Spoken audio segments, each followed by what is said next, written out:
same finest freedom. At the 50th generation, a bigger meditation. Every youth, every girl, every boy, every location. Master P, Peter P, sense where my locks in. Yo, rocks, Pablo. Zifambira nyeza cho tikabafonera tikabafona vanhu vacho tikavatipira tikavatipa vanhu vacho kuti tisu hatisu takadzifambira nyeza cho tikabafonera tikabafona vanhu vacho tikavatipira tikavatipa vanhu vacho kuti tisu vakuru vemanosi vachirai dozvibikirai dozviwachirai dozviitirai zvandokwanisa chamalandike handikundike asi manyepo pandopinda mangoma ndiriwani iritani mungozi tiritani picha Samsoni asi mafani patopinde mivose kuti takadzifambira nyaya dzacho tikavafonera tikavafona vanhu vacho tikavatipira tikavatipa vanhu vacho kuti tisu hatisu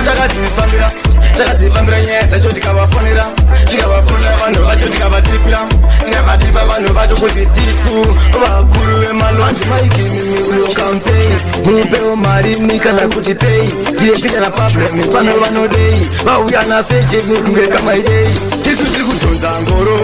tiri kutenda tiri kuita zvine musoro mationa maufe wakareta unobhiga mikana uchitiketa matapi takadzifambira nyaya dzacho tikavafonera tikavafona vanhu vacho tikavatipira tikavatipa vanhu vacho kuti tisu hatisu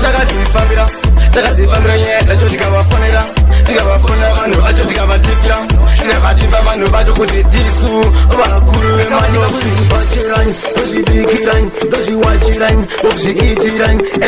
zvandokwanisa chamalandike handikundike asi manyepo pandopinda mangoma ndiriwani iritani mungozi tiritani picha Samsoni asi mafani patopinda mivose kuti takadzifambira nyaya dzacho tikavafonera tikavafona vanhu vacho tikavatipira tikavatipa vanhu vacho kuti tisu hatisu takadzifambira nyaya dzacho tikavafonera tikavafona vanhu vacho tikavatipira tikavatipa vanhu vacho kuti tisu